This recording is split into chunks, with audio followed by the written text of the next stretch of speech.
ingoba basindiswa abantu abangalithandi izwi.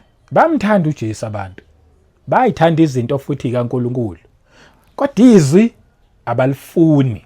Abanaso isikhathi sokuthi abantu ke bahlale bafundiswe noma bafunde izwi. Bayalivilaphela abantu izwi. As a result, izwi alikwazi ukubazala, libe ngamanzi kubona.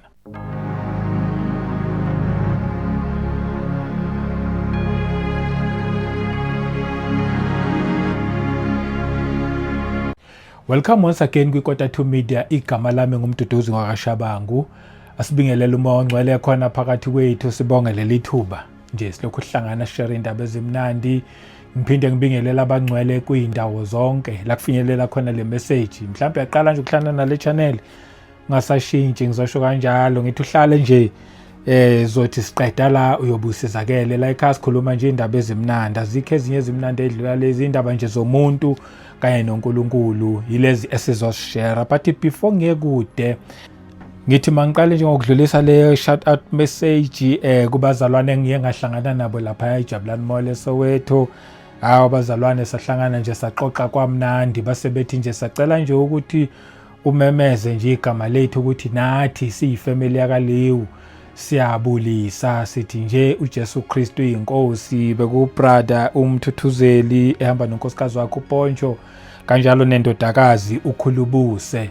Lews family, inkosi inibusise futhi nigcine.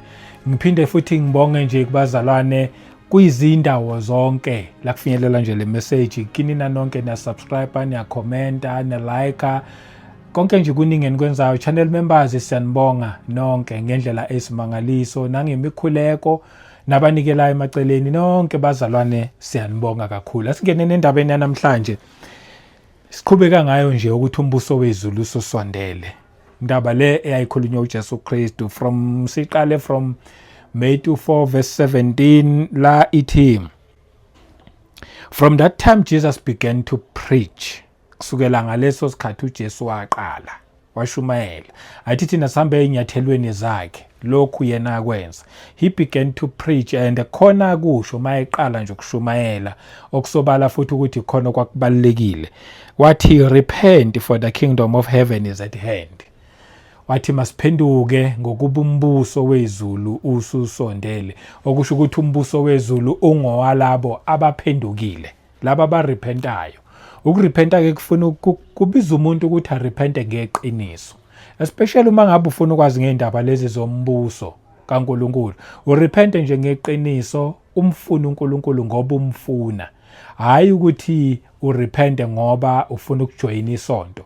Ungarepenti ngoba ufuna ukuba i-church member, ungarepenti ngoba nawe ufuna nje emphakathini kwaziwa ukuthi uyasonta.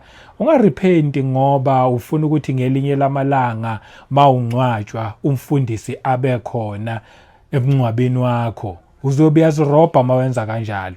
Repenta ngoba ufuna uNkulunkulu, repenta ngoba ufuna lobudlelwane nenkosi uJesu Kristu, ufuna nawe ukugcwaliswa ngomoya ongcwele. Yabona, urepente ngokweqiniso, kanjalo lithi umbuso wezulu ususondele. Ngempela uzowubona lo mbuso wezulu ukuthi ngempela usukhona ususondele. Ake siqhubeke ke siye phambili sencwadini nje kaJohn ku chapter 3. Indaba le siyijwayele kakhulu nesiyaziyo. Siyazi le ndaba siyijwayele, ihloko sakhona sithi the new birth, ukuzalwa kabusha. Ithi ku verse 1, there was a man of the Pharisees named Nicodemus, a ruler of the Jews. Liyamchaza nje ukuthi le ndoda le igama lakhe kwakuNicodemus, futhi he was a ruler of the Jews, kumaJuda kwakuyena ophethe. Ku verse 2, this man came to Jesus by night. Waya kuJesu ebusuku, akazange aye emini. There's a reason why ebusuku. Uya nje ebusuku ngoba as a ruler of the Jews waye kulaba ababeyizwa into kaJesu kodwa ababengayizwisisi. Waye kuleyo group leyo, so wayengafuni ukuya kuJesu Kristu emini ebonwa yibo bonke, ngoba abaFarisi nabasaJusi babeyiphika indaba kaJesu, babeyiquestiona kakhulu indaba kaJesu Kristu nendaba yombuso le ayekhuluma ngayo. So he had ukuthi aye khona by night and said to him, ayefika Rabbi, okuchaza ukuthi mfundisi, we know that you are a teacher. Okusho ukuthi uJesu he was a teacher as well. wayengashumayeli kuphela. Lithi from that time Jesus began to preach. Wapreacher uJesu Kristu, wayeshumayela uJesu. And at the same time futhi siyamthola ukuthi uJesu, not only that he was a preacher only, he was also a teacher. Ave kubalekile ukufundisa. Kusho ukuthi uJesu wayehlala phansi abafundise abafundi bakhe. Kubaluleke kabi inkonzo le ebaleke ngendlela esimangaliso, but kwabaningi avibhora ngoba manje ibiza nje ukuthi umuntu kufanele ahlale phansi alalele, abe ne-notebook nephepha nepeni mhlawumbe, but nje abhale phansi namanothi nama-Bible verses. Ila kusuke uteacher la wezwi njengoJesu Kristu wayefundisa izwi. Uthi-ke siyazi ukuthi wena uteacher come from God, futhi oqhamuka kuNkulunkulu. Okusho ukuthi khona ababevuma, even though kwakukhona abayiphika indaba kaJesu, but khona lapho khona ababevuma abaziyo. For no one can do these signs that you do unless God is with him. Wayebonakalisa kuJesu ngama-signs nangakho konke, philisa abantu nentshumayelo zakhe neimfundiso zakhe. Babebona ukuthi akekho umuntu ongenza lezi zinto eyedwa noma ngoSathane, kodwa uNkulunkulu lo muntu. Uyaqhubeka ke kuverse 3. Jesus answered and said to him, mayemphendula uthi, most assuredly, truly truly kwamanye amaversion, ngiqinisile I say to you, unless one is born again, he cannot see the kingdom of God. Kusho uJesu Kristu la, ngaphandle kokuthi umuntu azalwe kabusha angeke aze awubone umbuso kaNkulunkulu. Angithi uthi masirepente ngoba umbuso wezulu ususondele. Umbuso wezulu umbuso kaNkulunkulu. Uthi-ke manje ngaphandle kokuthi umuntu azalwe kabusha, ukuzalwa kabusha kubiza ukurepenta. Futhi ukurepenta lokho kuyiqiniso. Lokho ukuthi omdala manje uyamshiya, uzothatha manje a new journey. And uma ngabe ushiya okudala uyarepenta, uzozalwa kabusha. Kusho ukuthi konke nalokho okunye obukade usukufundisiwe mhlambe bowucabanga ukuthi kuyikhona, lindela ukuthi kusengenzeka manje ngoba phela usuzalwa kabusha manje uzofunda izinto ezintsha zalombuso omusha ozalelwa kuwona. Okusho ukuthi lindela futhi ukuthi kukhona izinto okufanele along the way uhambe unlearner.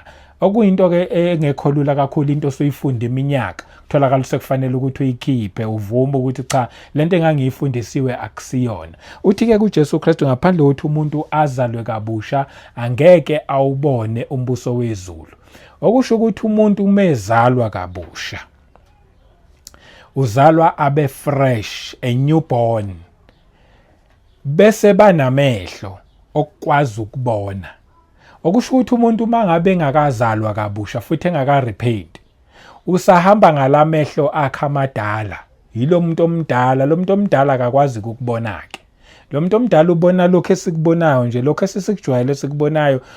Khona okufanele sikubone okufihlakele futhi okungafihlakalanga uma ngabe umuntu erepenta ngokweqiniso futhi ezalwa kabusha. Yingakho ethi uJesu Kristu ngaphandle kokuthi umuntu azalwe kabusha uthi he cannot see the kingdom of God. Okusho ukuthi musu uzalwe kabusha nalamehlo kade engaboni aseyaqala manje ukubona.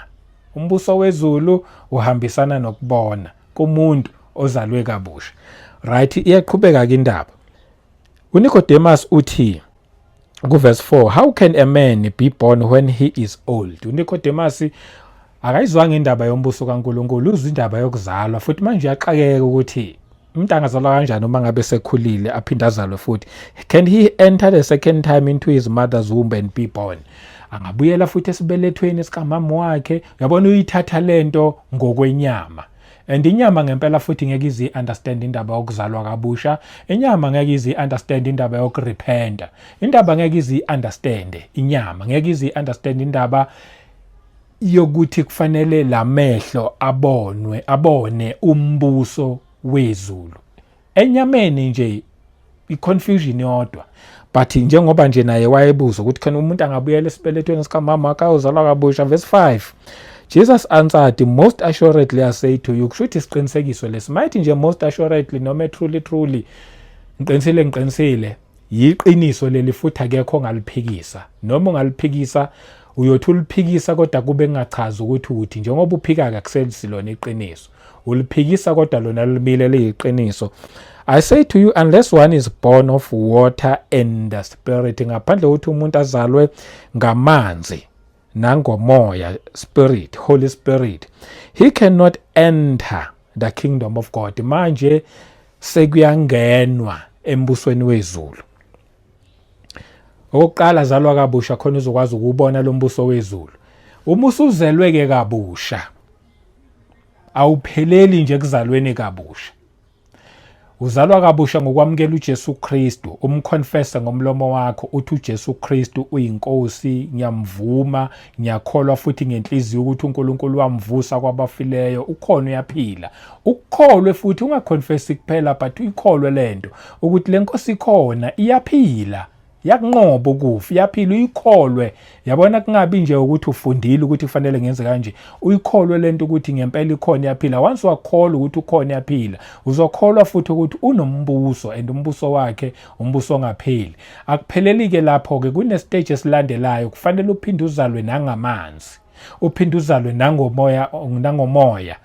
Ukuzalwa ke ngamanzi lapha abaningi ngiyazi ama interpretations amaningi ayaye athi kufanele uyobhabhadiswa emanzini.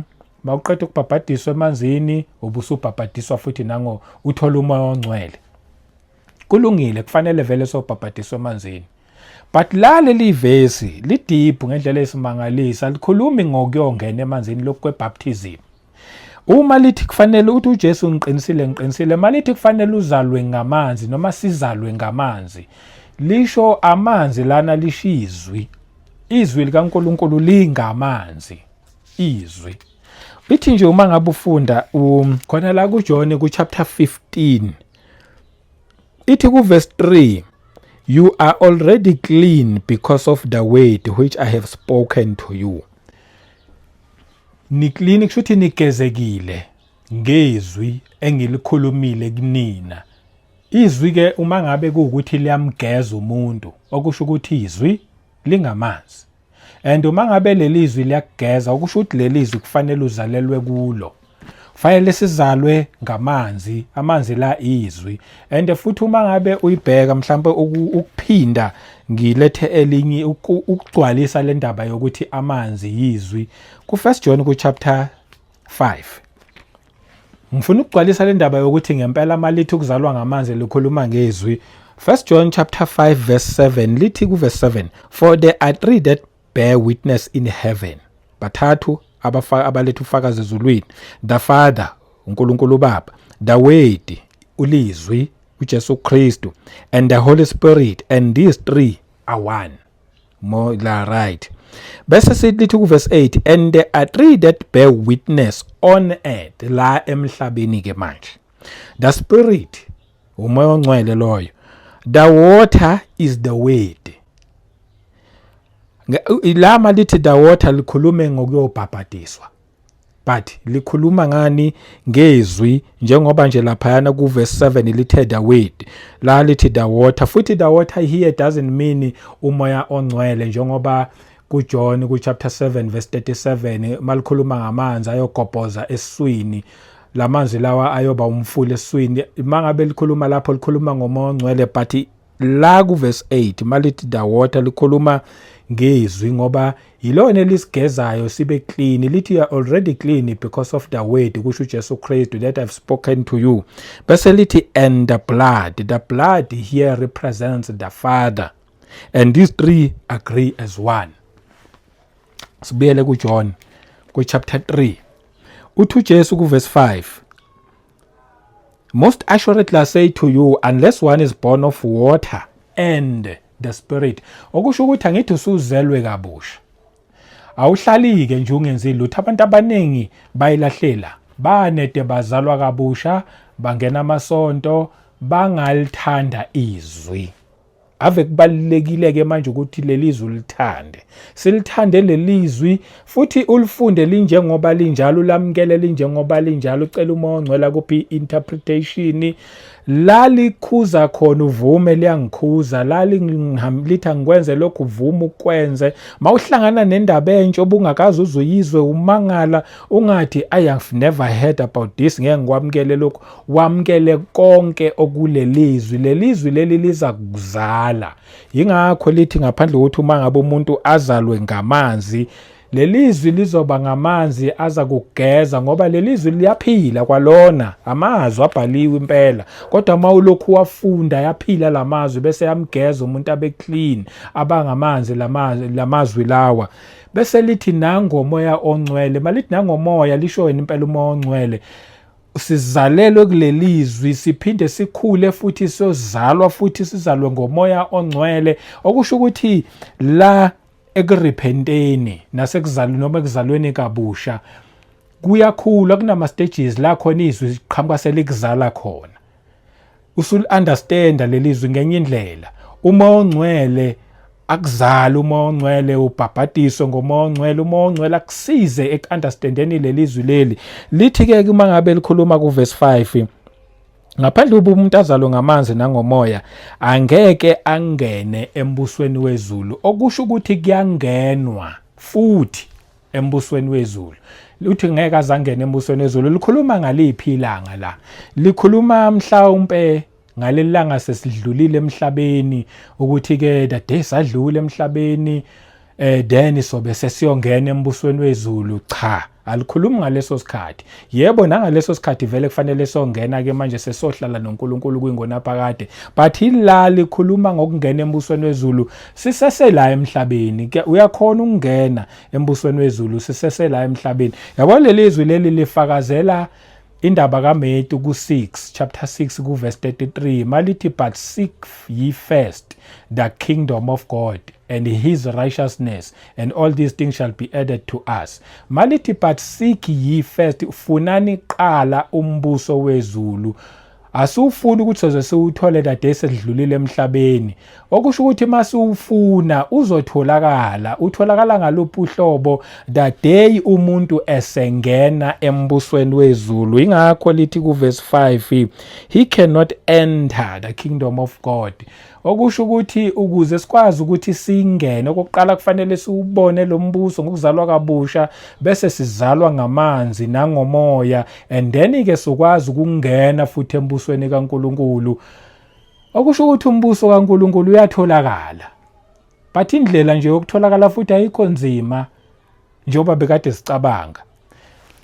Lelizwi lela libe ngamanzi, likuhlanze, likugeze lelizwi, likuphilise lelizwi, lisizale lelizwi nangomoya, and then sokwazi ukuthi singene kuphi embusweni kaNkulunkulu. Ukhumbuleke manje uma usuzalwa ngomoya, kuzalwa lo ngaphakathi futhi, lo ngaphakathi kwalomzimba owumoya nazalwe ezalwa ngomoya, and once loyo wazalwa uyena lokwazi ukungena embusweni.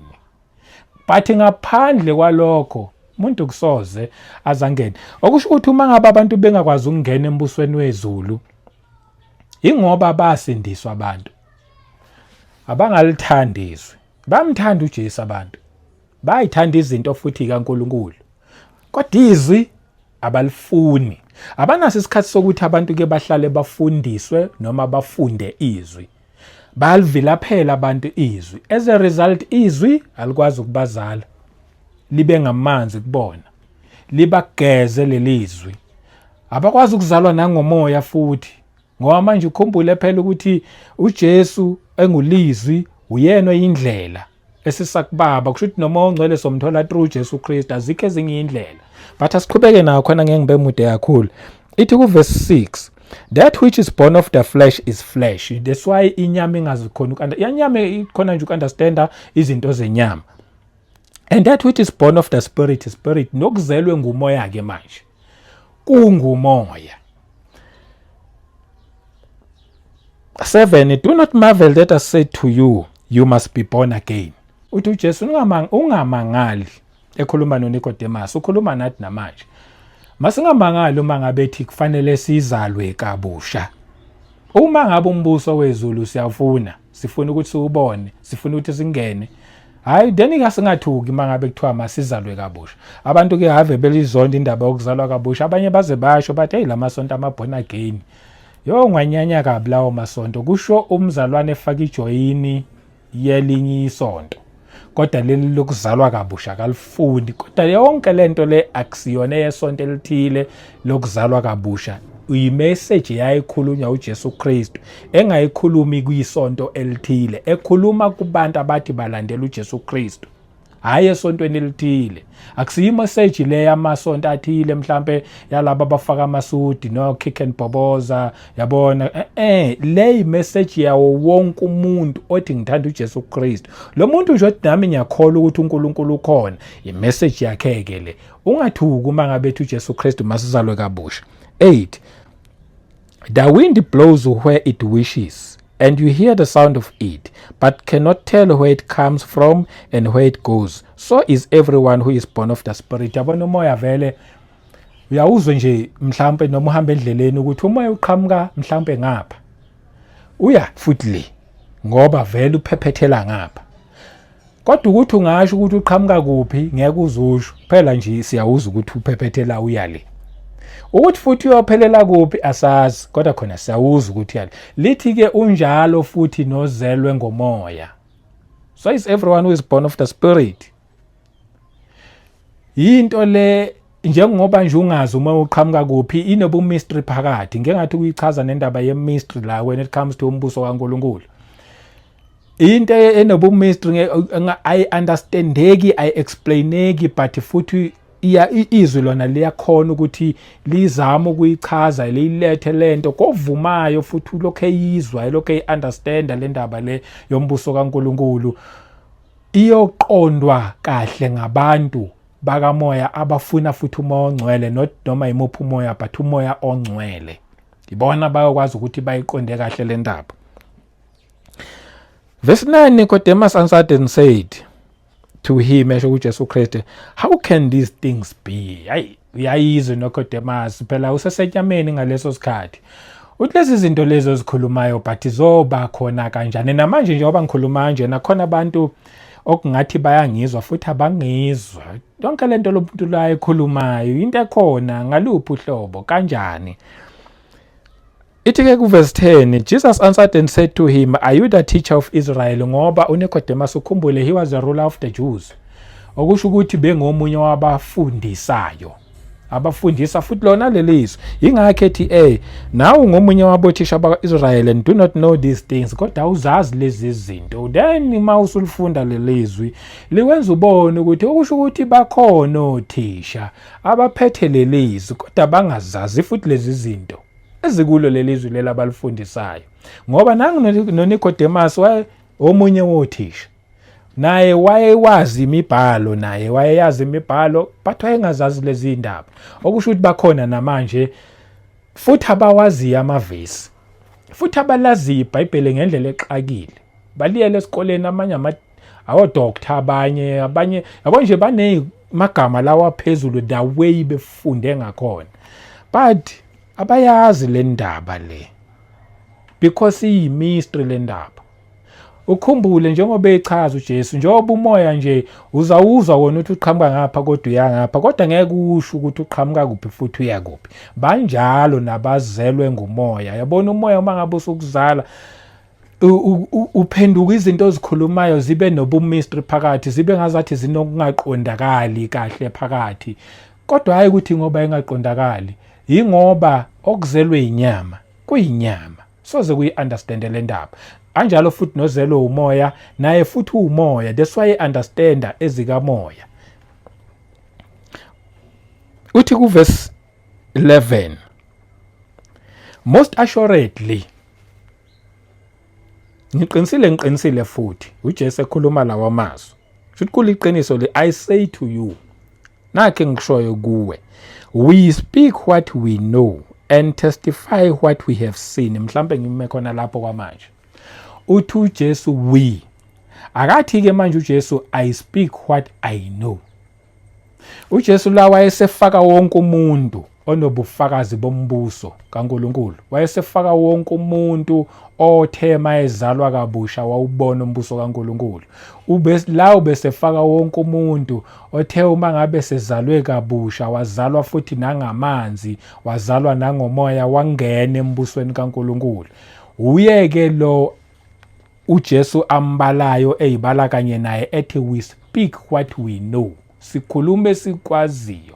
Okusho ukuthi ngempela ukungena embusweni wezulu akusekhona ukuthi songena masedlulile emhlabeni. Yinto eyenzeka sisesela emhlabeni, ingakho kufanele siyikhulume lento sisesela emhlabeni. Sikhuluma into esiyibonile nesiyaziyo. We speak what we know and we speak what we have seen. Ingakho uthi we speak what we know and testify what we have seen. Futhi sifakaza ngesikubonile. When it comes to indaba zikaNkulunkulu zibiza nje ukuthi mayethi repent ngoba umbuso wezulu ususandele, ngempela umfune yena futhi umfune ngenhliziyo yakho yonke. Umfune nje impela nje ngomphefumulo wakho wonke, umfune ngamandla akho onke, and then uzokwazi ukuthi ube nalo bufakazi lobu. Ukhumbule uma ngabe esho kanje uJesu Kristu ethi we speak what we know and testify what we have seen. Ayithe khumbula uma ngabe ekhuluma noPaul, angithatha uPaul kwizenzo chapter 26 verse 16. Uthi uma ngabe ekhuluma laphayana kuPaul uthi but rise and stand on your feet, for I have appeared to you for this purpose, to testify both of the things which you have seen and of the things which I will yet reveal to you. Okusho ukuthi manje uPaul umeseqala lapha eshumayela, useshumayela ngalokho akubonile nangalokho futhi uNkulunkulu asazolokho eqhubeka embonisa khona. Yingakho ethi we speak what we know and testify what we have seen.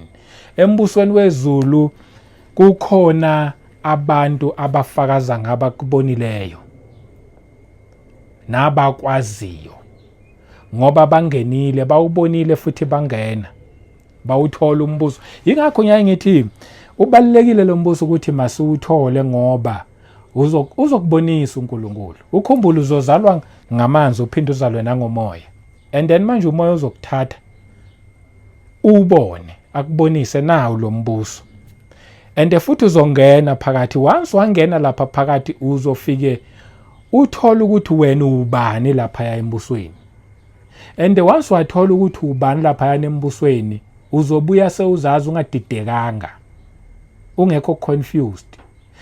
Ubuyeke manje usuzokwenza lento le oyiyona vele, uzopractice lento oyiyona vele ngoba wena usubonile. Angiyilethe le ndaba engikhulumayo ngingayikhoti kuphela.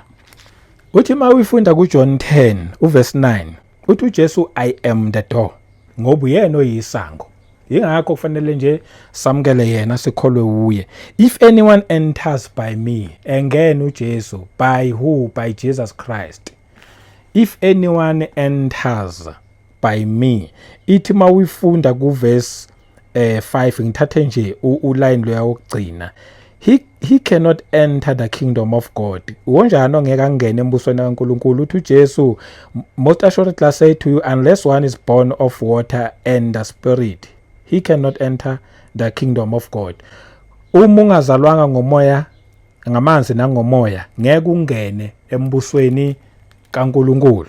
Lithi lana, if anyone enters by me, singena ngaye futhi uJesu Kristu, he will be saved. Malithi he will be saved alisho ukusindiswa lokho kokusindiswa kokuzalwa kabusha, but likhuluma ngokusindiswa ekuthenini ke manje ubungazazi ukuthi ubani, but ngoba usuzelwe kabusha hawangena bese ke manje uyayithola ukuthi ubani.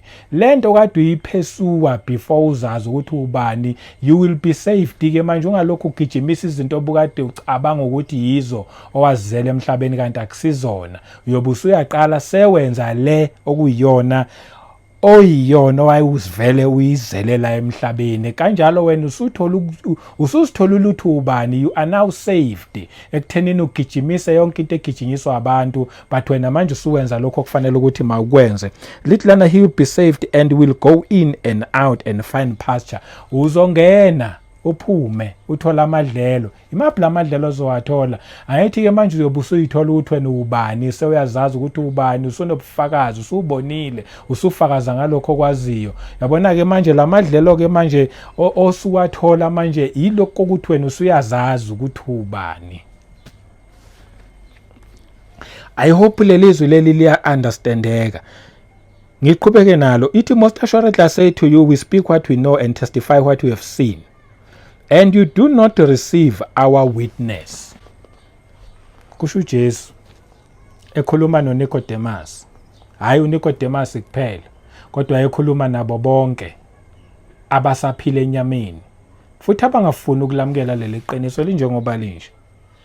Ukuthi thina sikhuluma esikwaziyo nesikubonile, kodwa ubufakazi bethu anibamukeli. uJesu la uyayiletha indaba, uqhubeka kuyo le message athi mayeqala eyishumayela wathi abantu mabaphenduke ngoba umbuso wezulu ususondele. Ulokhu uqhubeka kulowo message yombuso kaNkulunkulu. Abantu abawufuni lo mbuso kaNkulunkulu, kodwa izinto ezikaNkulunkulu bayayifuna. Ubona ngani ukuthi abantu abawufuna umbuso kaNkulunkulu? Ubona ngokuthi sisahlukene, asikakazwane. Omunye ukhonza kuleli abandla elinegama laleli abandla, omunye akhonze kuleli abandla elinegama laleli abandla. Athi angeke ngikuyohlanganyelana laba, mina ngihlanganyelana laba bebandla lami. Awukho embusweni mangabe kusese kanjalo.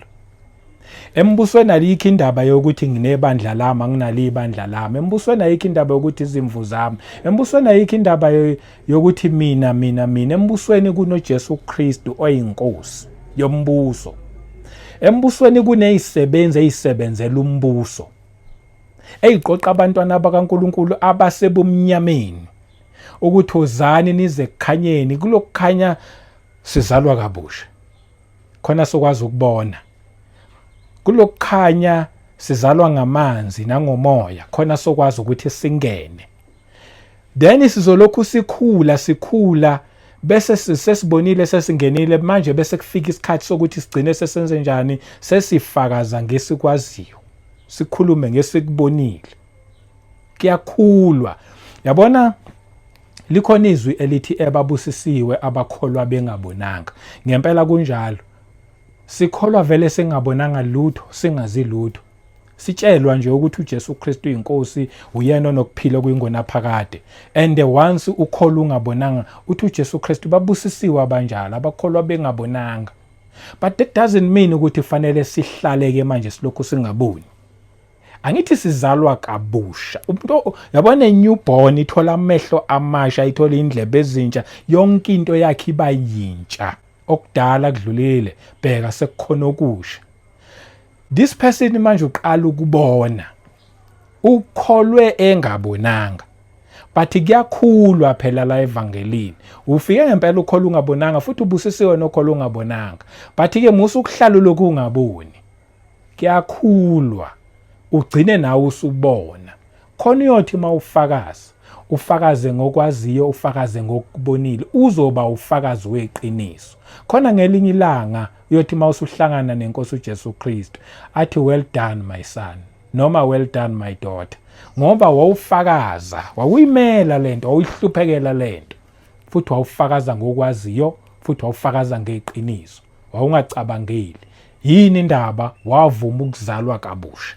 Wawamkela lo mbuso engangilo ngikhulume ngawo, ukuthi ngoba umbuso wezulu ususondele. Embusweni wezulu sonke singabantwana bombuso, sonke sikhonza uNkulunkulu oyedwa, sonke siyathandana, sonke mangabe kuthiwa nje kunemvuselelo esendaweni ethile, awuthi wena ngoba iorganizwe yibandla elithile, angiyi.